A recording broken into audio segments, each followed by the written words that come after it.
Olá, meus amigos. Então vamos dar continuidade à nossa matéria de metodologia jurídica B e nós vamos então continuar a falar aí e terminar hoje, finalmente, né, a nossa questão sobre os princípios aí de interpretação constitucional.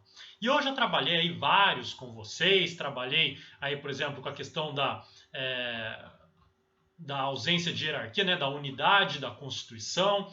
Trabalhei com a ideia para vocês de concordância prática e de conformidade funcional, né? E expliquei então cada uma das suas características e que de certa maneira todos esses princípios aí de interpretação constitucional não se diferem muito daquilo que nós já conhecemos classicamente como os métodos hermenêuticos lá vistos pelo Zavini, né? Sobretudo em vários aí do que nós estudamos, do método aí sistemático. E hoje não vai ser tão diferente disso, porque também os princípios de interpretação constitucional que irei apresentar a vocês também são altamente criticáveis.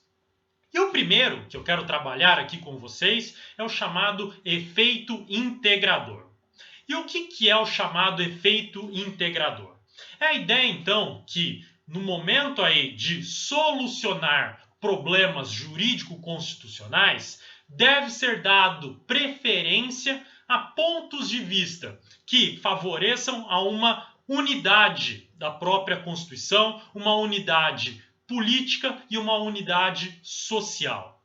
E o que significa dizer isso? Que ao interpretar a Constituição, você precisa levar em consideração uma interpretação que seja muito mais a favor, que esteja aí direcionada à manutenção de todos como um só, como uma unidade. Ou seja, que a interpretação das normas constitucionais não acabe por pulverizar, por segmentar a sociedade, mas que una essa sociedade para que traga o bem comum maior. Então veja que você deve buscar sempre pelo efeito integrador essa chamada unidade político-constitucional, ou uma unidade aí tanto política como também social, né?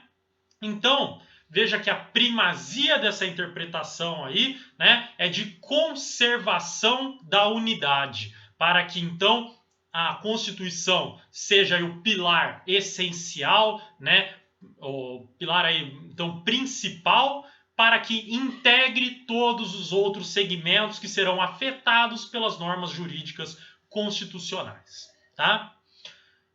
A ideia do efeito integrador é bastante interessante, não deixa de ser interessante. E, inclusive, de certa maneira, é o que se espera de uma Constituição que faça, então, essa união, né, de todos esses contextos diferentes. Mas veja, nada disso deixa de ser que também falar de certa maneira, de uma unidade da Constituição, que é um princípio de interpretação que nós já trabalhamos, talvez com um escopo um pouco mais amplo, em razão de falar de questões políticas e sociais, e não somente de não fazer a leitura de normas constitucionais de maneira isolada.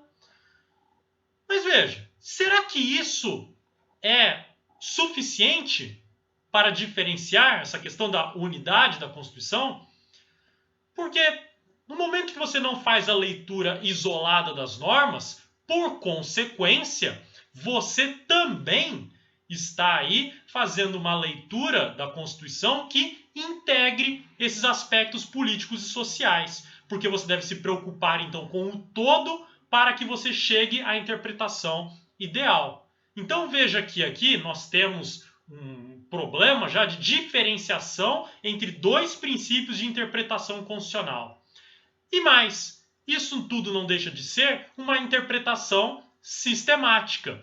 Se o princípio da unidade da Constituição já se confundia com o princípio, o método sistemático, melhor dizendo, o efeito integrador também não vai ser diferente. Também teremos esse problema aí de confusão dos métodos aí com os princípios, tá? Então, novamente temos esse problema de será que o efeito integrador é tanto assim uma novidade dentro da interpretação da Constituição, né? Parece-me, nesse primeiro momento, que não.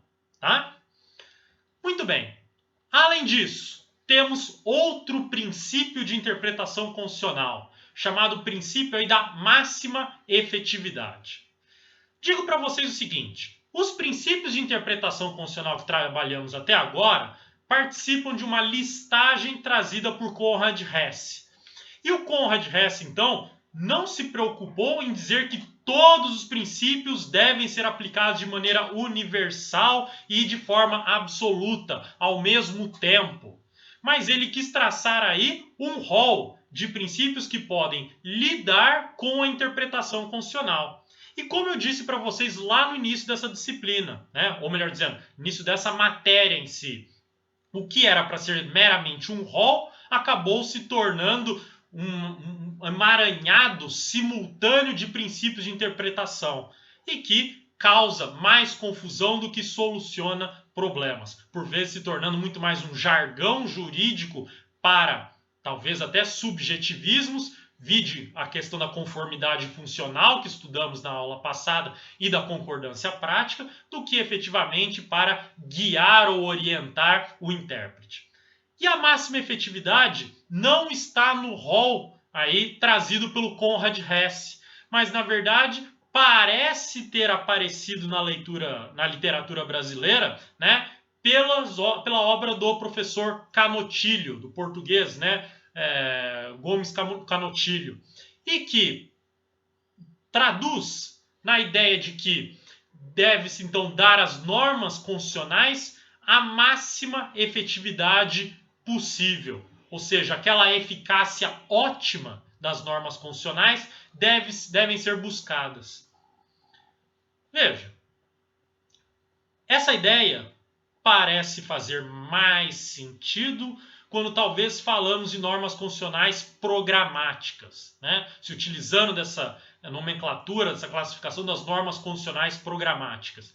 Por quê? Porque daí então você estaria obrigando o legislador, obrigando então aquele que vai executar, administrar, né, também o poder executivo, para que ele dê efetividade a essas normas constitucionais programáticas. Que não seja simplesmente uma declaração de existência, né, de construção de um Estado e um grande programa a ser efetivado quando estiver aí na vontade, quando estiver aí então dentro da discricionariedade do administrador público. E que então isso precisa ser buscado e efetivado a todo momento na sua maior ou máxima efetividade possível.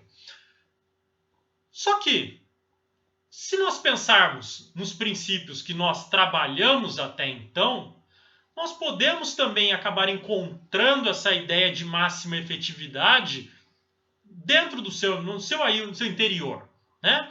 Pensa só, quando eu falei de concordância prática entre esses princípios, ainda que eu leve em consideração a ideia do Alexis, do Dworkin ou então do Miller, tanto faz, né? Se eu pego então uma ideia aí tão estruturante ou então uma ideia aí de colisão entre os princípios, seja em um, seja em outro, eu estou dando a máxima efetividade.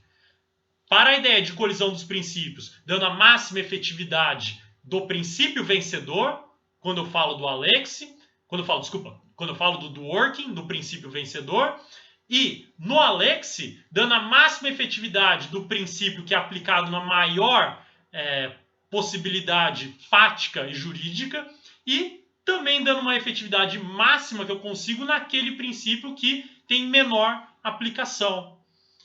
E na questão da teoria estruturante, eu estou mostrando o maior alcance possível, a maior dimensão possível desses princípios que se conformam entre si, dando, por conseguinte, máxima efetividade.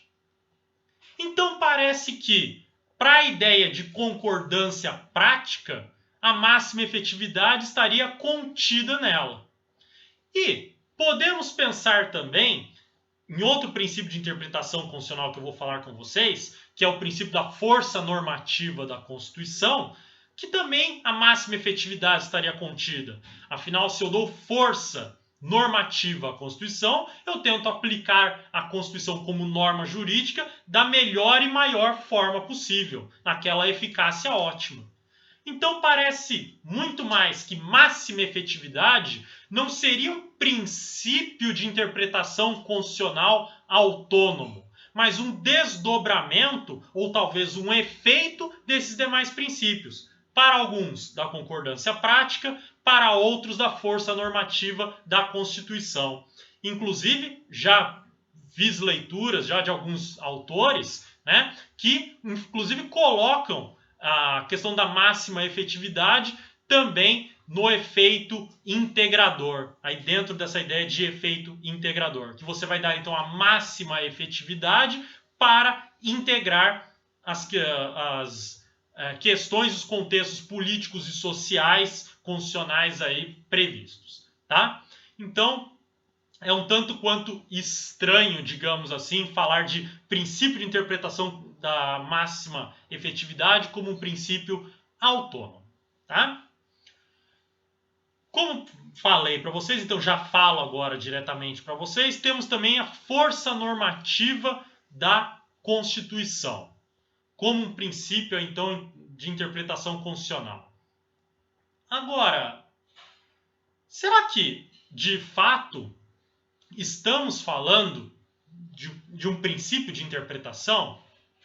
Porque aqui a ideia, na verdade, é um ponto de partida que nós temos a partir de uma concepção, e aqui quero até fazer uma parte, né, dizendo que um ponto de partida até pós-positivista, neoconstitucionalista, que é a ideia, então, de que nós temos uma Constituição que deve ser encarada como uma norma jurídica e não simplesmente como uma regra de criação de um Estado, de estruturação do Estado, de organização desse Estado, né, dos órgãos públicos, dos órgãos legítimos, das competências, e que, na verdade, teria aí também não só prestações negativas, os direitos negativos em que se contém a força estatal, como também tem aí, então, direitos positivos, prestações positivas. E por isso, então, a Constituição, sendo norma jurídica, pode ser exigido o seu cumprimento. Logo, se o Constituinte propôs no artigo 6º os direitos sociais, é porque eu posso exigir o cumprimento desses direitos sociais. Transporte, saúde, lazer, e moradia, tantos outros aí, direitos sociais que nós temos previstos. Mas veja, tendo aí então uma concepção, sobretudo na nossa Constituição, de que nós temos os direitos fundamentais clássicos, direitos negativos de contenção da força estatal e também temos os direitos positivos, no que isso iria se diferir substancialmente do princípio de interpretação constitucional da conformidade funcional. Se o princípio de conformidade funcional justamente fala de conformação dos poderes. E aqui veja, o desdobramento para eu levar em consideração a ideia de força normativa da Constituição leva justamente a questões aí que envolvem políticas públicas, que envolvem separação de poderes. Se não, eu faço uma aplicação direta aí da Constituição, ou até mesmo traduzida em normas infraconstitucionais, que não me faz necessário, né, não se faz necessário levantar aí ou trazer esse argumento da força normativa da Constituição. Eu aplico a regra diretamente, o princípio diretamente, né? Então, parece que quando eu preciso invocar força normativa da Constituição para tomar uma decisão, eu estou falando ali que está dentro dos meus poderes constitucionalmente previstos. Que eu estou dizendo que eu não estou saindo dentro da minha função, que é minha função efetivar aquela norma e os outros poderes detêm aí, precisam manter aí a sua obediência. Então veja que, no fim, no argumento, eu estou falando de conformidade funcional. E que fica até por vezes curioso tentar perceber se a força normativa da Constituição ou a conformidade funcional, se a uma é aí consequência da outra, né? Fica aí difícil você falar qual que é a diferença de uma da outra. Além disso, como eu já falei para vocês, força normativa da Constituição, né, no momento que eu falo de força normativa da Constituição, eu acabo também misturando com a ideia de máxima efetividade ou de concordância prática, né? Eu acabo então falando aí de novo de eficácia ótima das normas constitucionais que devem ser efetivadas no caso concreto. Então parece muito mais que a ideia de força normativa da Constituição serve para um propósito muito único, para quebrar aquele preconceito, aquela ideia inicial de que as normas constitucionais não são normas jurídicas e que, pelo menos atualmente, nós temos uma concepção muito clara, muito precisa e muito já concretizada, né, muito estanque aí na nossa concepção jurídica, tanto na doutrina quanto na jurisprudência, que Constituição é sim norma jurídica. Então acaba sendo até um pressuposto muito mais de uma teoria geral do direito do que de fato falar que é um princípio de interpretação constitucional. Senão, tratar aí normas infraconstitucionais como normas jurídicas também seria aí um princípio de interpretação, né? O que soa um tanto quanto estranho. É simplesmente entender se está no nosso sistema, o sistema começa da Constituição para baixo, até os atos aí infralegais. E todos eles, então, merecem uma interpretação, merecem efetivação das suas normas. Máxima efetividade, concordância prática e assim vai, tá? Por fim, nós temos o último princípio aí de interpretação constitucional, que eu estou chamando de princípio de interpretação constitucional porque a maioria da doutrina chama assim. Mas, na verdade, de princípio de interpretação constitucional ele não tem nada. Então, além de ter o problema de talvez se misturar com os métodos tradicionais, assim como acontecem com os demais que nós estudamos até agora, ele ainda tem o problema além que nem princípio de interpretação constitucional ele é de verdade. E eu estou falando aqui do chamado princípio de interpretação conforme a Constituição, tá? E por que já faço essa crítica tão agressiva, digamos assim, de início? Não estou negando aqui a importância da interpretação conforme a Constituição. Ela tem a sua importância e deve ser sim efetivada, deve ser sim aplicada. Mas veja, não como princípio de interpretação constitucional, porque através da interpretação conforme a Constituição, não se está interpretando a Constituição, mas você está interpretando uma norma infraconstitucional à luz da Constituição. São, então, parâmetros diferentes. Eu não estou olhando para a norma constitucional e tentando dar efetividade a ela a partir da norma em si. Mas eu estou olhando para uma norma infraconstitucional e vendo se ela é compatível ou não com a Constituição. Em qual sentido dessa norma que eu posso extrair, né? Qual sentido da norma que eu posso ser extraído no caso concreto, aí, e que seria em conformidade com a Constituição, tá? Então veja que a ideia, na verdade, é de interpretação de leis infraconstitucionais e não aí de normas constitucionais. E por que é importante falar de interpretação conforme a Constituição? É importante porque ela é um dos meios aí existentes para afastar ou então aplicar uma lei ou um dispositivo legal pelo Poder Judiciário. E aqui eu sigo bem a lição dada pelo professor Leme Streck, que acredito que ele tenha razão na sua enumeração, que existem 6 hipóteses em que você pode, então, deixar, você, Poder Judiciário, pode deixar de aplicar uma lei ou um dispositivo legal. Primeiro deles, quando a norma ela for declarada inconstitucional, né? Então, aí, quando houver aí uma declaração de inconstitucionalidade, um controle de constitucionalidade da norma e ver a sua incompatibilidade com a Constituição. Então, aí você pode deixar de aplicar uma lei. Segunda forma, segunda hipótese, quando há uma antinomia, ou seja, quando se aplica os critérios de especialidade, hierarquia ou então o critério cronológico, né, do tempo.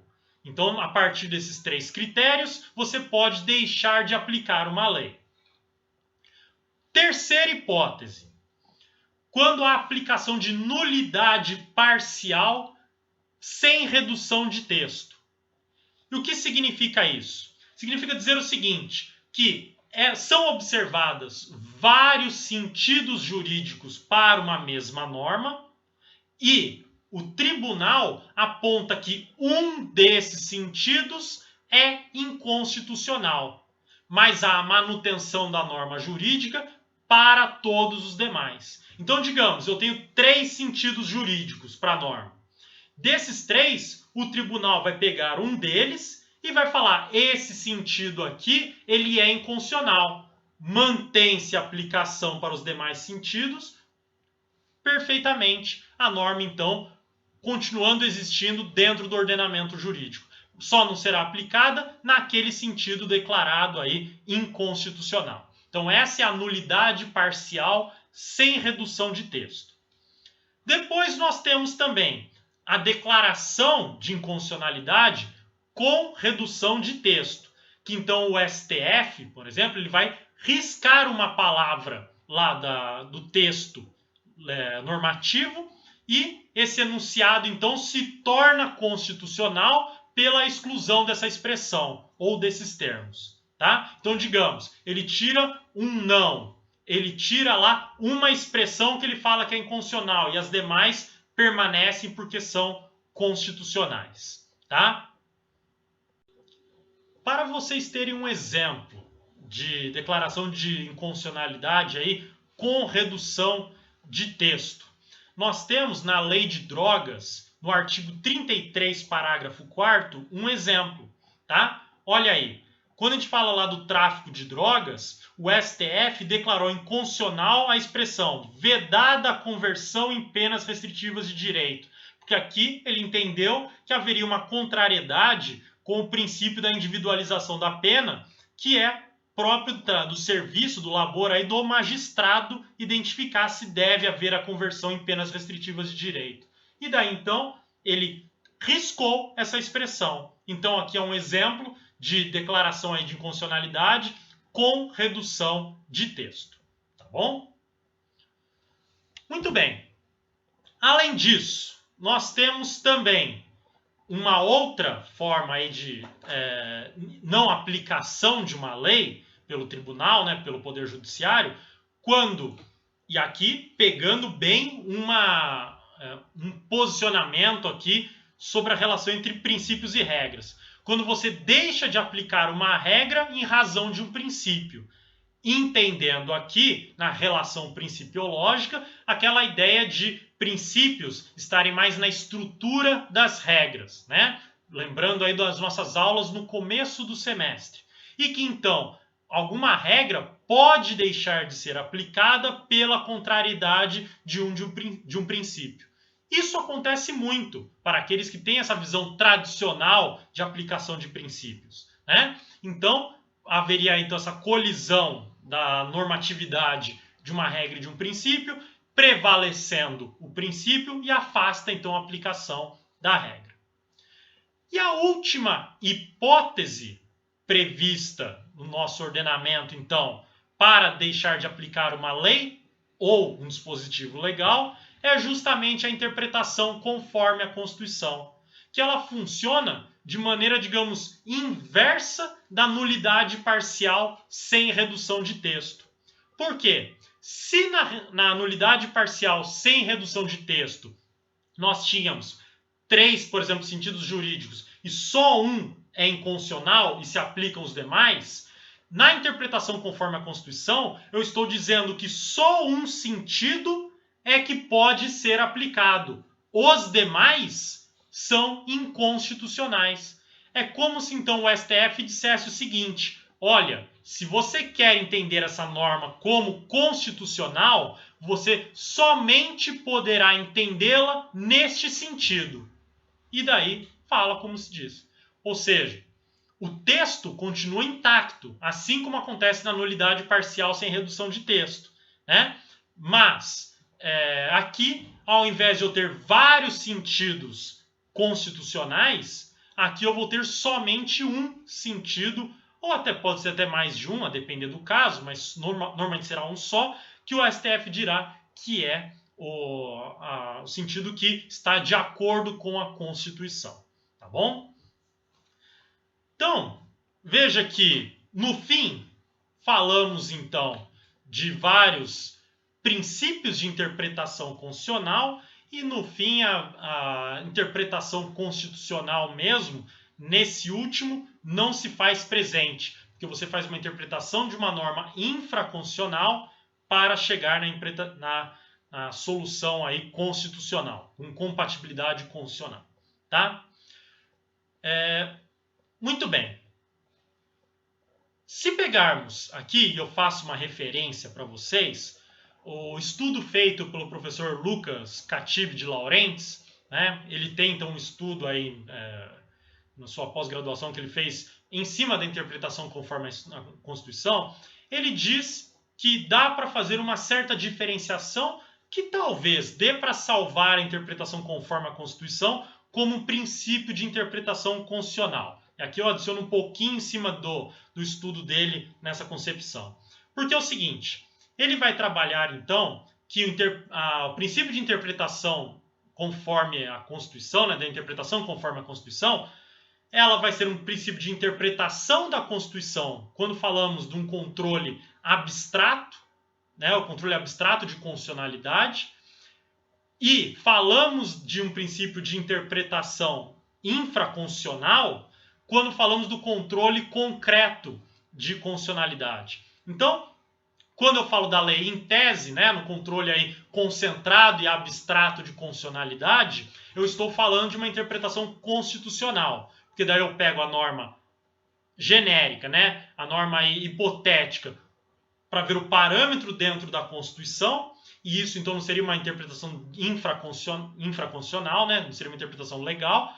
Mas, quando eu estou diante de um caso concreto, eu tenho que dar uma solução para um caso concreto, daí eu estaria dentro de uma interpretação aí infraconstitucional, uma interpretação legal, tá? Essa é a posição própria dele aí, tá? Mas há uma certa divergência aí no pensamento entre os vários estudiosos, muitos defendendo então que é uma interpretação constitucional, como se vê em muitos livros, outros já criticando, falando que é uma norma só, uma interpretação infraconstitucional, e o professor Lucas falando que dá para ser um pouco dos dois. Tá bom?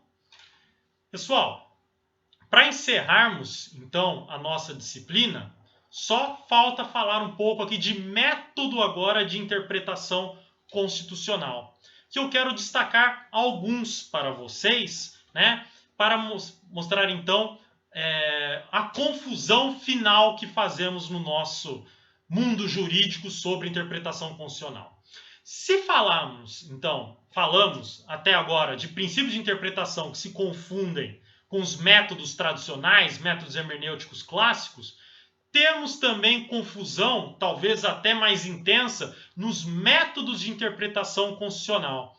E se fizermos essa confusão no rol do Conrad Hesse, fizemos o mesmo tipo de confusão no rol trazido pelo Bokenford, que ele também fez uma listagem, né, não com a intenção de relacionar os métodos, mas apenas de listá-los. E fizemos uma importação acrítica dessa listagem, entendendo que eles devem ser aplicados aí na sua totalidade e de forma concomitante. o que é impossível, dada a sua característica própria de cada um deles. Vamos entender alguns desses métodos aí, então, constitucionais, né? Métodos de hermenêutica constitucional. O primeiro que eu posso falar é a ideia do método tópico problemático.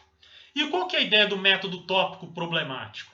Que se prioriza o caso concreto para se chegar a uma solução. Então, ao trabalho com os topoi, ou seja, com tópicos aí próprios, concretos, em que eu entendo qual que é a solução para a resolução daquele conflito, eu foco então na prática em si, e depois eu busco no ordenamento qual norma fundamentará aquela solução. Então veja que aqui inverte a lógica do raciocínio. Ao invés de eu ter a norma e ver então a subsunção do fato a essa norma, dando então prioridade à norma jurídica, então a regra geral, aqui eu priorizo o problema. Eu olho para o caso individualizado, penso qual seria a solução justa, para depois buscar aí a solução dentro das hipóteses normativas. Qual é o problema desse raciocínio? Né? Embora, se fôssemos pensar aí na prática, talvez muitos julgadores se valham dele, ainda que não admitam ou até mesmo não saibam ou não falem expressamente que estão utilizando esse método tópico problemático. O problema aqui é que há uma liberdade jurisdicional muito grande. Você dá espaço para que o juiz construa uma solução além daquilo que o ordenamento está permitindo. E depois, a norma constitucional é uma um mero catálogo de consulta de qualquer coisa, qualquer norma jurídica para justificar aquela decisão. O que é perigoso e que abre margem, por exemplo, para eu tomar toda e qualquer decisão e justificar da seguinte forma: fiz isso porque está em conformidade com a dignidade da pessoa humana, porque é proporcional, porque é razoável. Né? Então, há esse perigo de mau uso do método tópico problemático e dar essa liberdade indevida, né, jurisdicional. Além de que podemos falar de uma violação à própria isonomia. E por que uma violação à isonomia? Porque eu posso acabar tratando de maneira distinta casos semelhantes. Simplesmente porque numa situação eu observei um detalhe a mais que no outro eu não observei. Às vezes nem porque eu quero tratar diferente, mas por uma mera falha humana, né? Uma falha aí de não perceber uma circunstância que aproxime os dois casos. E isso acaba sendo intensificado num método tópico problemático. Por isso pode haver uma violação à própria isonomia. Tá? Outro método que podemos falar aqui é o chamado método hermenêutico concretizador, que foi desenvolvido aqui pelo Konrad Hesse e foi a influência do Gadamer aí na sua ideia de linguagem, tá? Na construção então de sentido das palavras, da linguística e influenciado aqui para as normas jurídicas. Que o Konrad Hesse ele vai falar o seguinte, que deve haver aplicação do que ele chamou de círculo hermenêutico. E o que é o círculo hermenêutico? É uma interação entre pressupostos subjetivos e pressupostos objetivos. O que são esses pressupostos? Os pressupostos subjetivos são aquelas pré-compreensões da norma jurídica pelo intérprete. Ou seja, aquilo que ele já entende, já de antemão, daquela norma jurídica, da forma como ele interpreta. Então, da leitura do texto, da leitura do enunciado, ele já tem pré-compreensões. Depois vem o pressuposto objetivo, que é a verificação do caso concreto num determinado momento histórico. E que o intérprete, então, vai pegar esse pressuposto subjetivo, sua pré-compreensão, aplicar nesse caso concreto, nesse pressuposto objetivo, para ver aí se há um encaixe, né, uma conjugação desses elementos. E, não sendo possível, haverá uma reformulação do pressuposto subjetivo das pré-compreensões pelo pressuposto objetivo. E nessa reformulação, uma nova tentativa de encaixe, de conjugação desses elementos. Se não for possível, reformula novamente o pressuposto subjetivo. Até que nesse movimento de ir e vir, né, da consciência, da hermenêutica praticada pelo intérprete, se chegue a uma solução ao caso concreto. Então, dê uma olhada aqui na sua tela. O método hermenêutico concretizador, então, ele vai falar primeiro do pressuposto subjetivo, dessas pré-compreensões da norma, e o pressuposto objetivo, que é o caso concreto. Então, eu aplico as pré-compreensões. Com a aplicação dessas pré-compreensões no caso concreto, eu reformulo essas pré-compreensões, que aplico novamente no pressuposto objetivo. Reformulo novamente. Até que, nesse círculo hermenêutico, desse método, eu consiga chegar a uma decisão. Eu consiga chegar, então, a uma interpretação em conformidade com o caso concreto. Tá? Muito bem.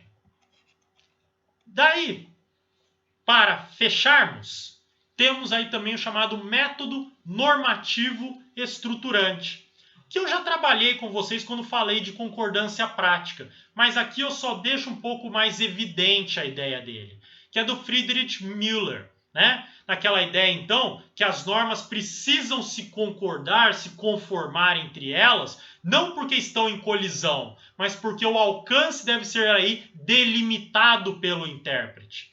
E como que o intérprete vai fazer essa delimitação? Que é a parte aí que eu não trouxe para vocês, né? Que é a seguinte, que o texto jurídico, para o Müller, não contém toda a norma. Sendo que o sentido dela, né, o sentido dessa norma, deve ser aí revelado pelo intérprete através de um exercício hermenêutico. Então vejam, parte da norma está oculta no texto jurídico. Eu não consigo dizer exatamente o que é.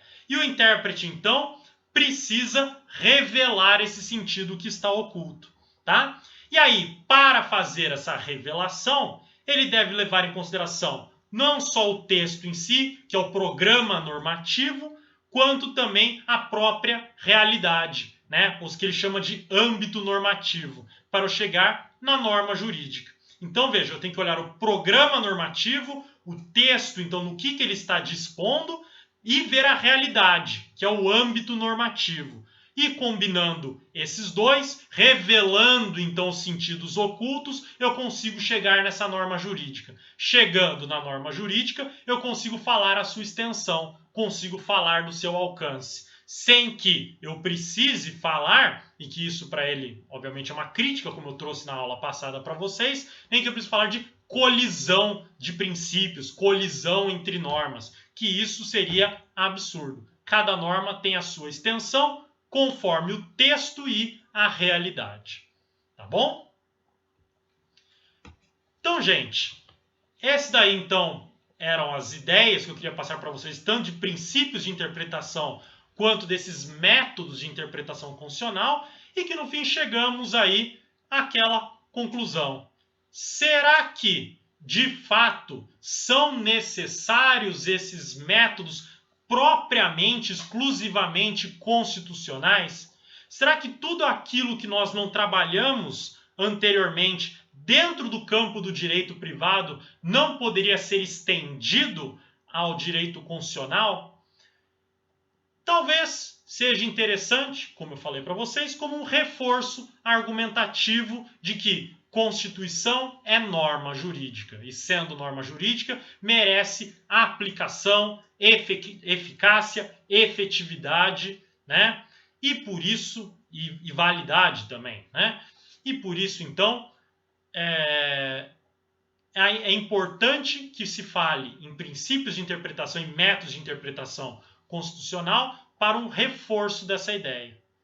Mas, no fim, parece muito mais que estamos tratando aqui só de um movimento emancipatório do direito privado. Um jeito de falar, olha, se o direito privado desenvolveu tanto, parece que o direito público precisa ganhar o seu espaço. E por isso vamos nos aproveitar de muitas ideias já feitas, né, já criadas dentro do campo do direito privado e vamos transportar com outra nomenclatura para o direito público, né? Isso ainda é muito discutido e ainda é muito desenvolvido e questionado. Então, eu convido a todos para, após aí a sua formatura, após então tratarem de encerrar o curso de Direito, que continuem acompanhando, porque é importante, mais do que saber decor regras, saber interpretá-las, fazer uma hermenêutica bem feita, porque só assim haverá uma operacionalização suficiente e necessária para um jurista de verdade, e não um mero repetidor, né, como se fosse um grande papagaio, daquilo que os outros já disseram, que os tribunais já disseram e que a lei diz de maneira simplista, né? Precisamos de cabeças críticas, cabeças pensantes e reflexivas.